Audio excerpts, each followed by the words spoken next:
just a jump to the left. It began as a stage play in the 1970s. Now, the 70s were an interesting time period when it came to musicals. We were in between the traditional style musicals and the more modern rock operas. And so after Hello Dolly and before Hello Kitty Kitty, we got ourselves a time-warping, sweet transvestite over at Frankenstein's Place. It all began in England when a young Richard O'Brien started working on the play in between acting gigs.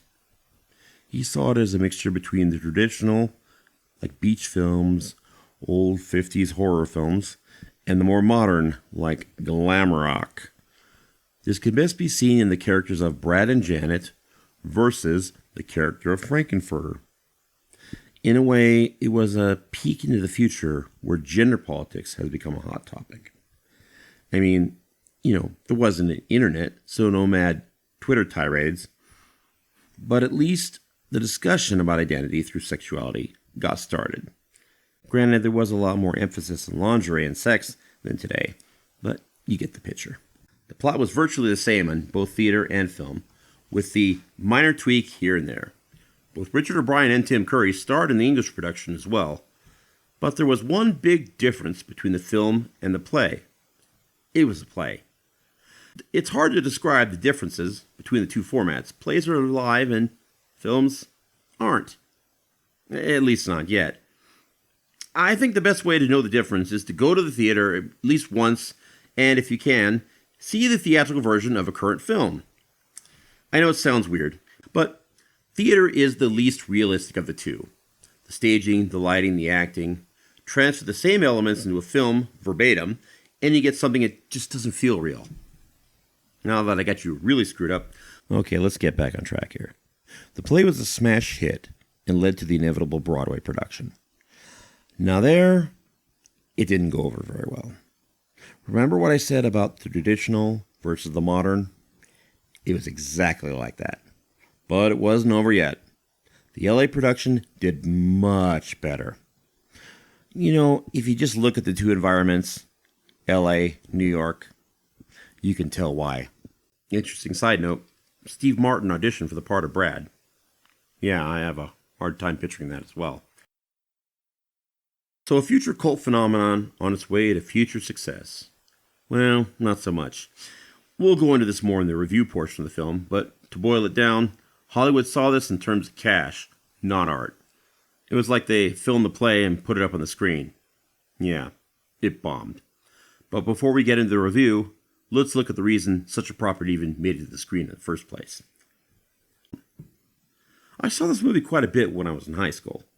This should give you an idea about how long this has been going on, as well as my age, but we're not talking about that here. Once again, let me remind you about traditional versus modern. Say it with me, everybody. Traditional versus modern. Film culture may have exemplified this more than any other medium at the time. What we got was essentially a time when what we would call independent films today were the norm at the studio level. Films like One Flew Over the Cuckoo's Nest, Dog Day Afternoon, Day of the Locust, Taxi Driver, the list goes on. It was the age of the auteur. Experimentation was the word of the day. The director was in charge. And that's what the Rocky Horror Show, now known as the Rocky Horror Picture Show, was. And it seemed like the perfect fit. Except it wasn't. Audiences stayed away. And it wasn't like the studio didn't give it a fair shot. They rolled it out on a red carpet. The audience just wasn't taking the bait. You'd think there was a reason for this reaction. There was. The presentation was little more than a film version of a stage play. Remember what I talked about back then about film and theater? That's never been very popular. In fact, this seems to be a problem with most works that are translated from theater to film. There was a term a few years ago how films like this had to be opened up. This meant usually adding new scenes that took place away from the central setting in order to make it feel less claustrophobic. And that usually didn't tend to work well either because they always seemed superfluous to the main action of the play, which they were. This also muted some of the more progressive, wild attitudes in the film. It came across as a silly mishmash of sexual politics and low-rent, late-night TV horror movie stuff. Granted, this is what O'Brien was going for when he wrote it, but in the theater, this like a wild celebration. In the film, it was just cheese. And all this made the whole thing less palatable for general audiences. The mixture of cheese and the wild sexuality part. Oh, like I said, audiences were more serious-minded in those days, but this whole thing, it was a musical, and it wasn't meant to be taken seriously. It was supposed to be fun. Just because it was about homosexuality and sexuality in general. I mean, it had men running around in lingerie singing songs. And sure, audiences have always had a soft spot for men in drag. But men in lingerie, well, not so much. Finally, this was a period when musicals were on the way out. Singing in the Rain, Oklahoma, these were now seen as quaint. Now, Rocky Horror wasn't quaint, but it was a musical. And people who were into musicals, they didn't like musicals like Rocky Horror. So, in other words, it wasn't fish and it wasn't foul. So, it wasn't appealing to anyone. At least not yet. But before we get into all that, let's take a closer look at the film itself. Sure, it may not have translated well, but was it a good film? I'm handing this one over to my good friend at TYTD Reviews. He has some great reviews over at his channel. So after listening to this one, check out some others. To many, 1975's The Rocky Horror Picture Show is the de facto cult movie. And I think certainly for a time they would have been absolutely right in that assertion. This movie screamed counterculture from the top of its lungs. It was colourful, violent, and deeply aroused. And it wanted you to know about its urges, whether you liked it or not. To this day, it remains one of the longest-playing movies in the entire history of cinema, to the point that it still hasn't finished screening to this day. That's right. If you were to scour the worldwide cinema listings right now, there'd be a screening of the Rocky Horror Picture Show going on out there somewhere. That should give you some indication as to exactly how powerful this movie's effect has been on people and how popular amongst its fans it really is. The writer, Richard O'Brien, has a quite limited bibliography. Aside from this, the only other films he's ever worked on were this movie's equal, Shock Treatment, and a TV movie called Digital Dreams. He's contributed material to a couple of stage plays and has been involved in most of the official productions of Rocky since the original theatrical run ended in 1980, but other than a few acting gigs on TV shows like The Crystal Maze, that's pretty much it. That being said, if you're pulling in Rocky royalties, I think you can afford to enjoy the finer things in life for a touch. Both film and play were directed by Jim Sharman. He has 6 directing credits to his name. Rocky and Shock Treatment are probably his best known, though he also has a credit for having directed Night of the Prowler. Much like O'Brien, I'm not surprised by his lack of work over the last few years in film and television, because when you're pulling in royalties like this, why bother? The film was shot through most of autumn and winter in 1974 and received its premiere in 1975 to a rather large audience. Unfortunately, after its premiere, paying customers seemingly dried up rather quickly. You have to imagine it was 1975. The themes of sexuality, violence, and over-the-top glam camp were rather distasteful, both to American and UK audiences, who were still made up predominantly of Puritan Christian heterosexuals who believed that certain types of records were going to destroy the minds of the youth, or that martial arts films would inadvertently signal the start of the real-world version of Mad Max. But at least the film was available and out there. It just needed to find its audience. Fox, as the distributor, stepped in, recutting the film and repackaging it as a double feature alongside Brian De Palma's camp classic, The Phantom of the Paradise. What a double header that must have been. That would have been a bloody great night. Anyway, unfortunately, audiences at the time disagreed, and the floundering continued. Eventually, having lost almost all faith in the film, Fox dumped it off into the midnight screening circuit. This was a place where all the strange and misfit movies would ultimately end up. You'd get grindhouse films, the likes of which Vinegar Syndrome and Something Weird Video now fawn over. You'd have art movies like Warhol's films or John Waters' Pink Flamingos, and you'd inescapably get porn. It was kind of the Wild West of cinema, really. Anything went, and you never truly knew what you were letting yourself in for. The UK really rather missed out on these. I'd have loved this type of cinema had they done it over here. And it was here where Rocky ultimately found its audience. It played alongside controversial and sleazy movies, and eventually people hooked onto its tone, style, and vibe. Whereas at one time cinemas were offering to let people in for free to watch the film as long as they turned up in costume, now they were practically turning people away. It was that popular. It became iconic. It established a look and feel and tone that previously hadn't really been explored outside of very serious experimental cinema. It's an experience to see this film in the cinema. I should know. I have done. There's a vibe in the room that you just don't get with any other film that I've seen before or since. It's a mixture of positive energy and openness. You can turn up dressed in 50 layers of clothes, you can turn up wearing a napkin, and everyone's totally cool about it. If you want to get up and dance to some of your favourite songs in the film, go for it. Odds are you'll get half of the theatre up with you.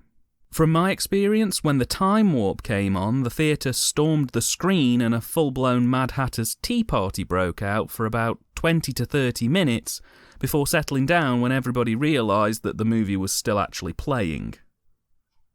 Arguably, it's the most fun I've had at a screening of a film in any cinema that I've been to. But what makes it so great anyway? Well, Sharman's direction is superb. Absolutely superb. The guy's a natural. The film's influences visually are B-movie creature features and horrors from the 1940s through to the 1960s. This, combined with O'Brien's absolute love of the then recently birthed glam rock scene, created a fantastic visual feast, and Sharman's direction throughout makes sure to take advantage of every single facet of that style and feel. It oozes personality. I haven't seen a film this eager to instill its vibe on an audience since Listomania, and I mean that as a very sincere compliment. This is an absolutely gorgeous film.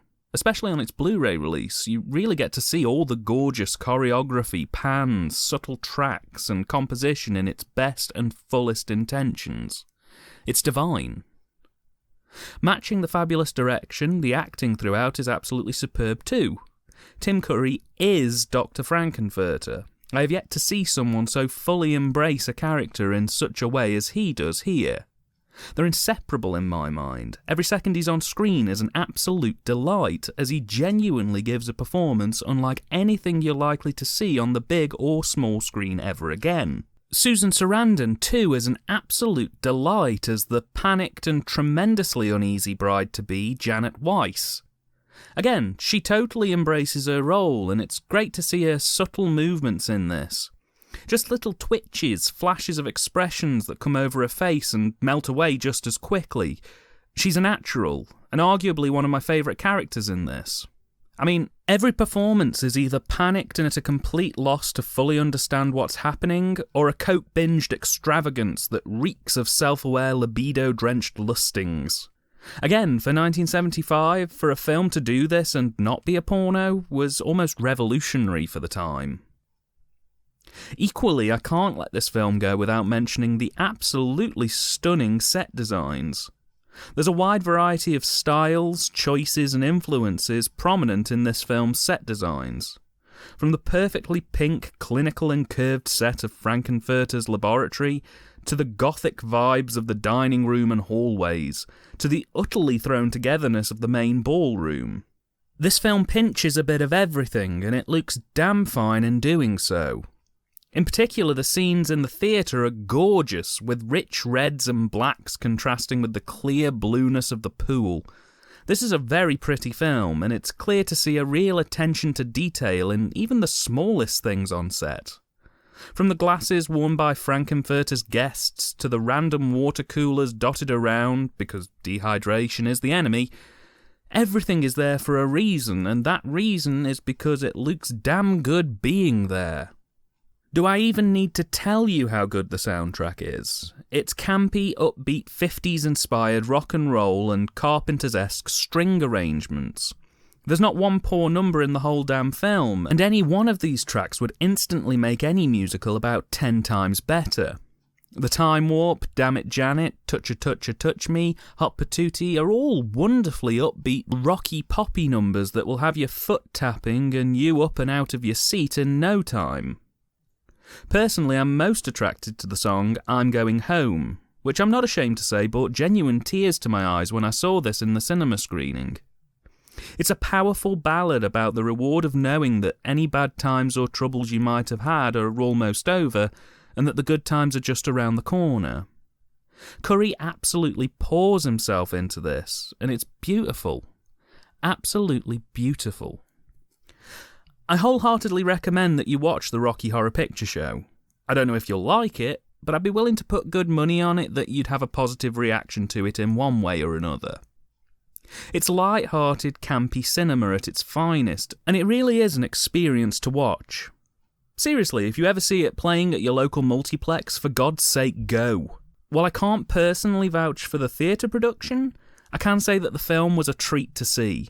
And with simply fantastic direction, cine, scoring, acting, set designs and pacing, I'm sure you'll find something to love about it too. Thanks for the review, TYTD. Pretty good. And as you may have noticed, he peppered in a few experiences with the film. It's pretty standard for modern critics of Rocky Horror because, well, it's a big part of the experience. And this leads into transformation into a cult. Remember, up until this point, there wasn't anything like this kind of experience with the movie. Of course, you had hecklers. This movie sucks! I didn't say it was clever, heckling, but the entire thing was organic, which probably doesn't come to much surprise for people. It can't create a cult movie, as many of you know. There have been attempts, but they didn't take. It first began at the Waverly Theater in New York. About 5 months into the run, during the sequence where Janet was wandering through the woods, her head covered with a newspaper against the rain, Louis Maurice Jr. uttered the first piece of what would soon be termed counterpoint dialogue. "Buy an umbrella, you cheap bitch!" Well, we all have to start somewhere. He was soon joined by others who were simply attempting to keep themselves entertained. I'm sure alcohol and other substances had nothing to do with it. Others began to join in, and soon you have a legion of comments flooding the screen. In fact, it soon became its own show. This spread to Los Angeles and San Francisco, to name a few venues. Each arena contributed its own elements to the stew. San Francisco, for example, was the first to do full performances of the film rather than just selected portions like the others. These were called performance groups. They were assigned roles, each of them emulating a character from the film as well as their blocking. Think 3D without the glasses. At first, the counterpoint dialogue was scripted and improving was actively discouraged, but this changed along with the venues. I myself added a line or two in my time. Don't ask me what they were. I can't remember. One can't look at this cult aspect of the film without mentioning Sal Piro, who regimented the first performances as well as forming the first and still only official Rocky Horror fan club. He can be seen in the beginning of Rocky Horror as the man on the phone, but also he's in the film Fame from 1980, where he plays himself at a Rocky Horror screening. Soon the national fan club merged with the international one, and the cult continued to spread over the world like... Some have even labeled it a religious experience. The Church of Frank. Bigger than Scientology? We'll never know. The Rocky Horror Picture Show experience has survived not only the passage of time, but home video release, usually signaling the end of a theatrical run, numerous stage revivals, and even a horribly mediocre remake performed on live TV by Fox. Oh, and there's also the Glee episode that features a watered-down version of various songs. Madness takes its toll. There's also, of course, the references in numerous other films and TV shows over the years. Even if the film has become part of the mainstream, it still remained faithful to its cult origins. Synergy. So what has been the impact of the cult on the film itself? Has it been able to retain the original meaning or given way to the show rather than the message? Well, I guess it depends on how you look at it. Is this a movie with a story to tell or a theme that it wants to express? Or is it just all about the spectacle? To be honest, I can only look at it as I experienced it. It was a spectacle. I most likely wouldn't have heard of it when I was in high school if it was Rocky Horror as opposed to Rocky Horror. For me, it was all about the party. Going into a theater with a bunch of friends, acting free and not having to care what people think. Believe me, it was heaven for us drama geeks. And this takes us right back to the origins as a play. Remember, it started as a play and initial larger success as one. It wasn't until it returned to that type of presentation, artificially inseminated by the audience, to turn a phrase, that it became the success that it is today. I don't think it ever was about the message or the story because, well, to be honest, there's nothing really special or unique about it in that regard. What is special about the way is that how it makes people feel. The freedom of expression it gives to those who aren't in the norm. Which I suppose you could say is kind of the message, so I guess the two go hand in hand. I have a lot of praise to give to the Rocky Horror Picture Show. From a technical and emotional level, this film is astounding, though sadly of late I've found myself somewhat growing a bit colder towards it. I can't entirely put my finger on exactly why it just hasn't been doing it for me over the last couple of years. I can see it's a damn fine film, and from the age of 12 up until a couple of years ago, I'd have had it in my top 10 films of all time, no worries. Thinking about it, I can only think of two things that could have had an effect. One is that, at the time, this film was seen as transgressive. It deals with themes like transvesticism, homosexuality, bisexuality, open relationships, and experimentation, which for a 70s mainstream audience would have been completely against their moral compasses, barring the film's supporters, of course. Today, while there are still corners of the world that do persecute homosexuality and transvesticism and the likes, it's much more accepted and much more prominent in films and media in general. As a result, what was at one time a somewhat catty and scathing attack on the rigidity of heterosexual lifestyles has been somewhat defanged. I mean, that's a good thing, don't get me wrong. I'd rather my love of a cult film be diminished because people of a particular sexual orientation are more accepted than keep the persecution going just to keep the film relevant, but I kind of feel like the film has served its purpose in that sense. I mean, I'm not just pulling that out of my backside either. As the recent revival of the Rocky Horror Picture Show illustrated, being gay or trans or bisexual really isn't as big a deal as it was 40 years ago. Meaning a film that boomed on that controversy is somewhat more prone to losing its impact than a film that didn't deal with those topics to begin with. I don't know what young teens would make of Rocky these days, but I don't think they'd be as wowed as mine or previous generations were. Also not helping matters is the fact that this film's been commercialised out the wazoo by this point. There are pop vinyls, t-shirts, bags, you name it, they've probably stuck something Rocky-inspired on it. Which kind of cheapens the experience for me somewhat. But that's the nature of movie making these days. Milk a film for every last drop, then dump it off for 10 to 15 years and hope it'll get a second life from nostalgia nerds. Like me. Then the cycle can begin again. Sad, but unfortunately the case. Thank you for having me on your channel. It was a pleasure. I hope I passed the audition.